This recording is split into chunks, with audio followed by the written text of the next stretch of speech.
O que é falácia e o que isso tem a ver com direito? Assista esse vídeo até o final que eu vou te contar tintim por tintim.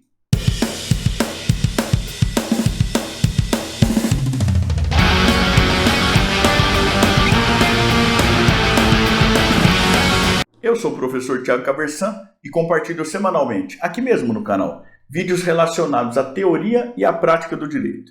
Como esse vídeo de hoje em que eu falo sobre o que é falácia. E isso já a partir de vários anos de experiência como advogado e também como professor universitário. Se você gosta desse tipo de conteúdo, inscreva-se aqui embaixo, também clique no sininho, até para ficar sempre a par das novidades que nós trazemos para cá. Hoje eu quero conversar contigo brevemente sobre o que é, afinal de contas, falácia.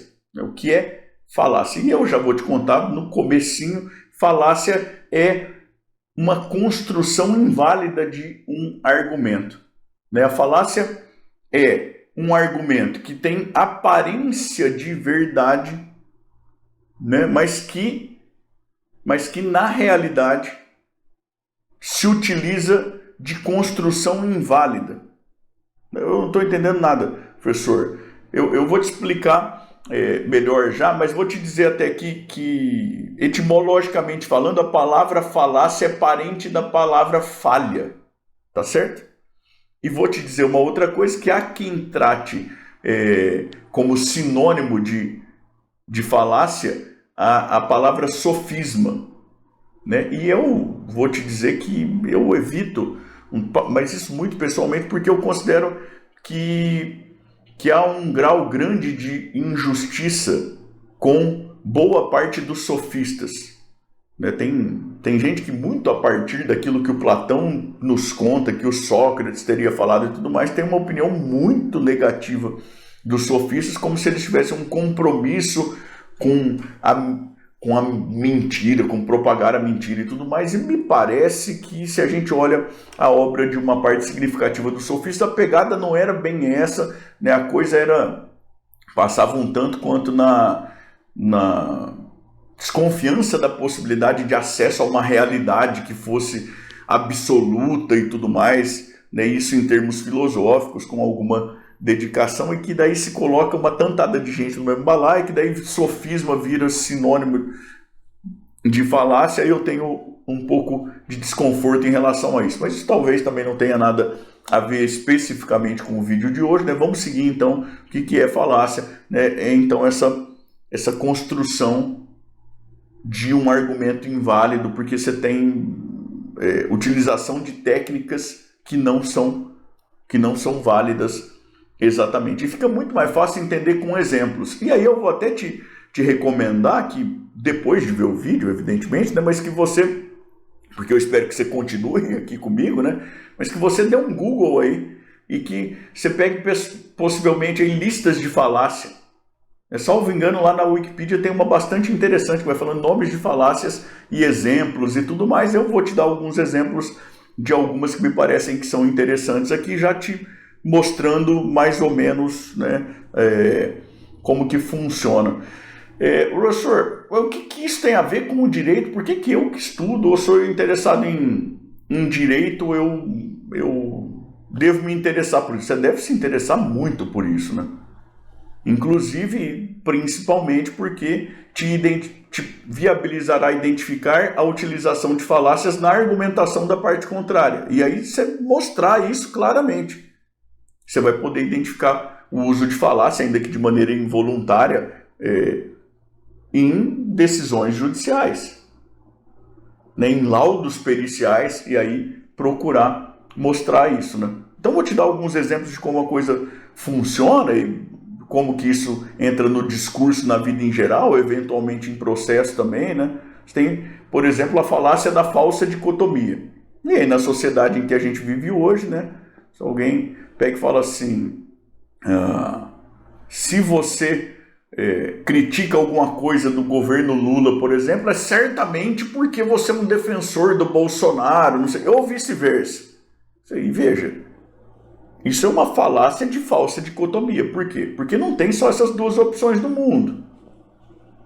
O fato de você criticar o Lula não quer dizer absolutamente que você defenda o Bolsonaro ou quem quer que seja. Você pode, inclusive, não defender ninguém, mas você tem uma série de outras opções no cenário político aí que podem eventualmente ganhar o seu apoio, não é?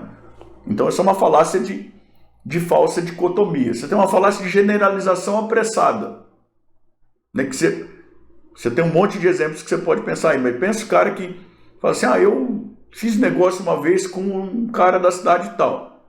Depois, ele não me pagou direito esse cara. Depois eu fiz um negócio com outro cara daquela mesma região ali. Esse cara acabou pagando, mas me deu trabalho. Ou seja, todo mundo daquela região é desonesto. Não adianta fazer negócio com gente daquela região lá. Essa é uma generalização apressada. Pode ter acontecido um monte de coisa. Ele pode ter dado azar. Pode ser que ele não tenha tomado as cautelas necessárias, não é verdade? Né?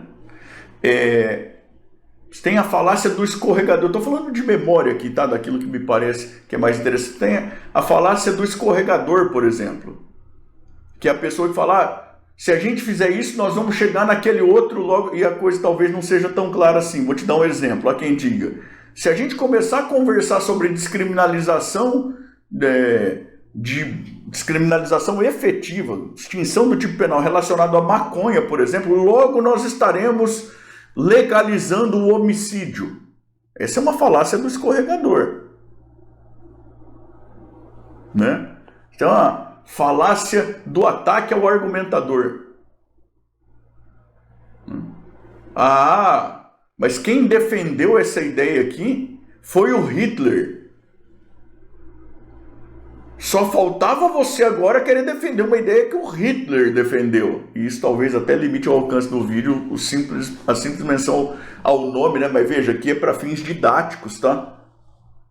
Longe de mim querer fazer uma defesa do Hitler, mas, quer dizer, se a gente vai discutir a ideia, a gente vai verificar a pertinência dela, a gente não pode descartar a ideia só porque alguém supostamente algum dia falou aquela mesma coisa.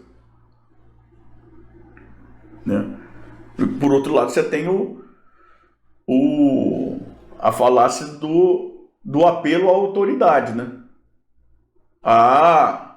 Mas quem defendeu isso aqui é pós-doutor em Harvard, não sei o que, tal, tá, tudo bem, mas a ideia dele se sustenta ou não se sustenta? Porque não é só porque ele falou que é verdade.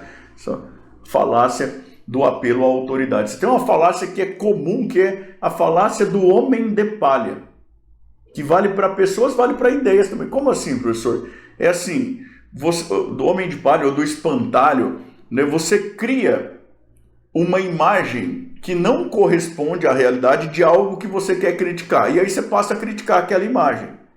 Vou dar um exemplo que a gente vê bastante por aí em teoria do direito. A pessoa fala assim, o positivismo jurídico é praticamente comprometido com a injustiça.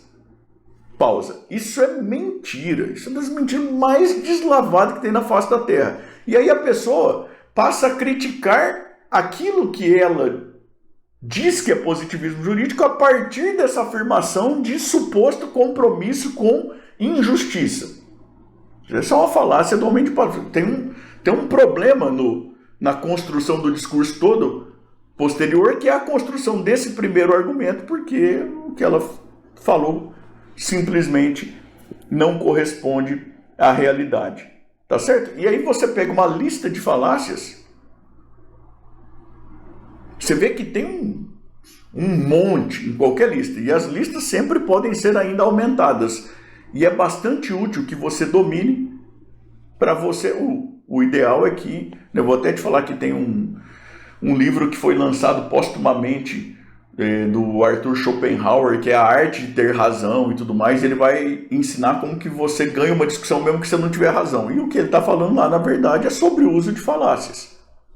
Veja, esse é um uso que você pode fazer também. Eu não te recomendaria, né? Porque, assim... primeiro porque... talvez seja bom você poder deitar à noite e dormir sem muito remorso, né? Mas também porque, mesmo se você tiver uma visão muito utilitarista lá de vida, se o teu interlocutor identifica falácias no seu discurso, isso pode prejudicar bastante depois a tua possibilidade de seguir dialogando com qualidade, né? Mas é um livro interessante para você ler. E de toda maneira, bom, eu vou usar isso para quê então? Você vai usar isso para não se deixar levar pela conversa dos outros, né? Eu até digo sempre que a gente tinha que investir mais em lógica nas nossas escolas, desde lá do começo. Para a gente parar um pouco com essa, que para mim, pelo menos, parece bobagem. O professor não pode ter ideologia, mas meu filho não tem ninguém neutro no mundo. Talvez o que o professor deva fazer é ser honesto sobre a sua ideologia. Contar para o aluno qual que é a ideologia dele. E não ficar fazendo discurso eleitoreiro dentro de sala de aula, lógico, né? Mas o professor enxerga o mundo a partir dali de onde ele está sentado. Não é? E aí o ideal é que o aluno esteja armado, porque o professor é um ser humano também, cara. Você acredita? Ele tem as limitações de um ser humano. E às vezes, involuntariamente, ele vai fazer um discurso que tem falácia também. Por bem intencionado, por bem preparado que ele seja. E o ideal é calar o professor. Se você calar o professor, quem que vai ensinar as coisas, né? A inteligência artificial vai assumir, tá, mas e quando ela estiver errada, faça qualquer pergunta aí e pergunte de novo e mais um pouco, você vai ver que acaba tendo falha. Então é importante aprender a raciocinar, e daí talvez, se a gente der ferramentas de lógica, os alunos possam começar a identificar, puta, mas isso aqui que ele está falando peca por ambiguidade, peca por redução ao infinito, peca por vagueza, né? O que ele está fazendo aqui é uma falácia da vela, né? Que é aquele negócio do cara que... Imagina uma vela no meio de um estádio enorme, escuro. Você não sabe exatamente aonde termina a luz, onde começa a escuridão. E tem gente que vai falar que não existe diferença entre luz e escuridão, então. Mas se você estiver pertinho da vela, você sabe que tem. Se você estiver muito longe dela, você sabe que tem também. Então é armar as pessoas, desde criança, na medida do possível, com lógica. Só que tem um problema sério. Será que os currículos escolares eles são desenhados pelos nossos governantes? A quem interessa, será, que as pessoas saibam lógica, não é verdade? Aliás, se você tiver filhos, você quer mesmo que seus filhos discutam com você bem apoiados na lógica? Porque pode ser difícil, né?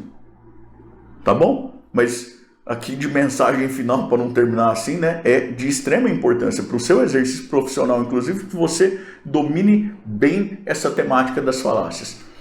Quais são as falácias, como que elas são utilizadas, principalmente para identificar no discurso dos outros, inclusive dentro do processo. Tá certo? Eu espero que você tenha gostado deste vídeo aqui. Eu queria te convidar a continuar navegando aqui pelo canal, especialmente a partir deste vídeo aqui em que eu falo sobre realidade e verdade. Queria te pedir para me contar nos comentários de onde você me assiste, o que você faz.